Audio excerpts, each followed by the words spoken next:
kelihatannya cuma pasang benang dan ukur-ukur saja. Tapi jangan salah, boplang di proyek kolam renang itu bukan sekedar mengukur panjang dan lebar kolam. Apalagi kalau kolam renangnya dibuat di lantai 2, seperti proyek yang sedang dikerjakan Desara Kontraktor di Nava Park BSD Tangerang Selatan satu ini. Di tahap awal seperti ini, justru ketelitian sangat menentukan pekerjaan-pekerjaan berikutnya. Karena kalau titik awalnya salah, nanti yang ikut salah bukan cuma satu bagian, bisa merembet ke struktur, posisi plumbing, elevasi, sampai finishingnya. Jadi, di video kali ini, kami akan membahas apa sebenarnya fungsi boplang pada pembangunan kolam renang dan kenapa tahap ini tidak boleh dianggap sebagai pekerjaan sederhana.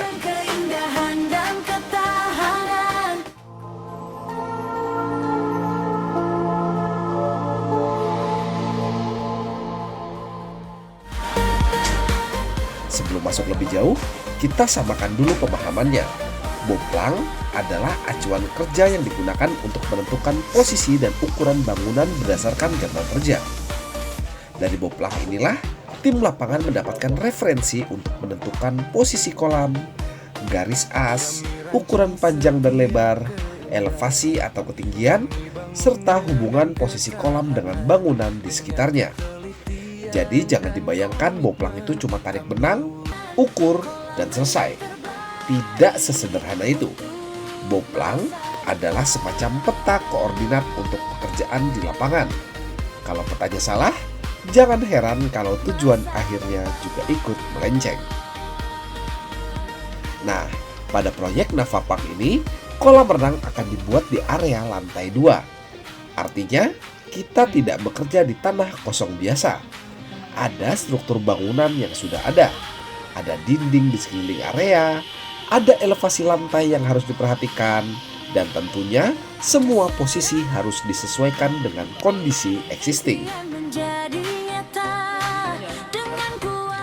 Karena itu, tahap awal harus dilakukan dengan lebih teliti. Tim tidak hanya menentukan bentuk kolam berdasarkan gambar, tetapi juga memastikan posisi kolam benar-benar sesuai dengan kondisi lapangan.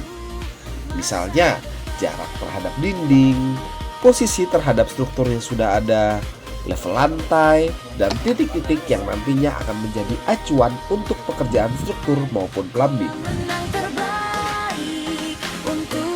Ketika kami melakukan pengukuran boplang, yang kami cari bukan hanya kolamnya panjang berapa meter, tetapi juga titik nolnya di mana, elevasinya berapa, garis asnya di mana, posisi ini nantinya berhubungan dengan struktur yang mana, bagaimana jalur plumbingnya, dan apakah semua itu benar-benar sesuai dengan gambar kerja dan kondisi existing. Jadi, proses ini membutuhkan komunikasi antara tim lapangan, pengawas, dan pihak yang menangani desain maupun struktur. Karena satu ukuran tidak berdiri sendiri, semua harus saling berhubungan. Kenapa elevasi sangat penting? Karena elevasi menentukan ketinggian setiap bagian kolam, mulai dari dasar kolam, tinggi dinding, level bibir kolam, posisi overflow, sampai hubungan antara kolam dan area di sekitarnya. Kalau elevasi salah, dampaknya bisa panjang.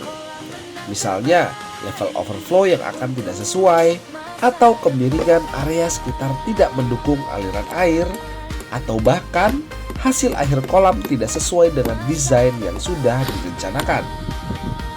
Jadi jangan heran kalau proses pengukuran membutuhkan waktu, karena kami sedang memastikan sebuah sistem, bukan sekedar mencari angka.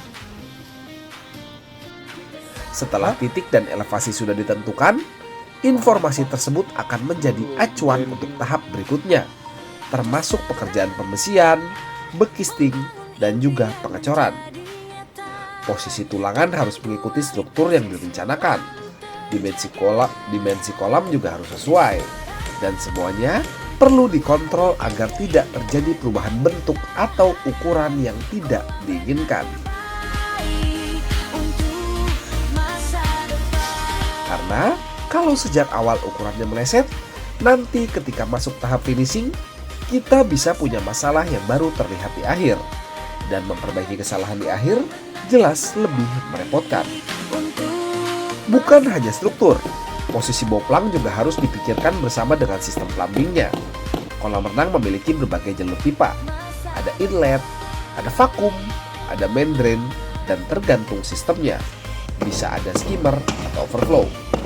Tapi untuk kolam renang ini bahkan akan ada jacuzzi pula, di mana jacuzzi akan menggunakan sistem sirkulasi skimmer yang berbeda dengan kolam renang utama yang menggunakan sistem sirkulasi semi overflow. Posisi semua itu harus direncanakan dengan baik sebelum pekerjaan struktur berjalan terlalu jauh. Karena jangan sampai setelah beton selesai baru bertanya, pipanya mau lewat mana? Itu namanya bukan perencanaan. Itu namanya baru berkenalan dengan masalah. Nah, karena proyek ini berada di lantai 2, aspek resiko juga tidak boleh diabaikan. Sebelum pekerjaan dimulai, kondisi lapangan harus dianalisis. Mulai dari akses material, area kerja, kondisi struktur existing, posisi bangunan di sekitar, sampai metode mobilisasi material ke area pekerjaan. Setiap kondisi mempunyai potensi resikonya masing-masing. Dan setiap resiko harus mempunyai mitigasinya. Misalnya, akses material terbatas. Berarti strategi distribusi material harus dipikirkan sejak awal. Prinsipnya sederhana. Jangan menunggu masalah muncul, baru mencari solusinya. Di proyek Navapak BSD Tangerang Selatan ini, tahap awal kami mulai dengan membaca kondisi lapangan dan menyesuaikannya dengan rencana pembangunan kolam renang beserta jacuzzi. Tim melakukan pengukuran dan penentuan titik acuan sebelum pekerjaan berikutnya berjalan. Tujuannya bukan hanya agar kolam renang terlihat berada di posisi yang benar, tetapi supaya seluruh pekerjaan berikutnya memiliki referensi yang jelas, mulai dari strukturnya, plumbing, elevasi, sampai finishing. Dengan begitu, setiap tahap memiliki dasar pengukuran yang sama.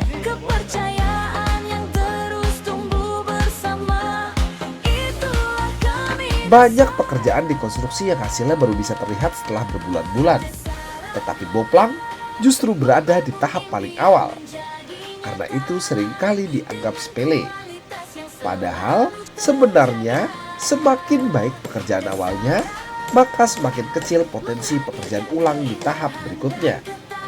Dan dalam konstruksi, mengurangi pekerjaan ulang berarti menghemat waktu, tenaga, dan juga biaya. Untuk Anda yang sedang merencanakan pembangunan atau renovasi kolam renang di wilayah Jabodetabek, Desara Kontraktor menyediakan survei gratis tanpa biaya.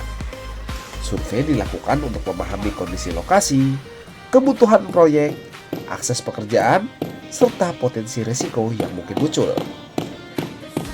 Karena setiap lokasi itu berbeda, kolam di halaman rumah tentu berbeda dengan kolam di lantai 2. Kolam baru berbeda dengan renovasi kolam existing.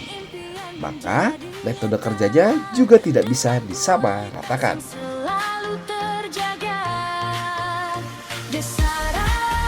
Jika video ini dirasa bermanfaat, jangan lupa bantu like, subscribe, dan juga aktifkan lonceng notifikasinya.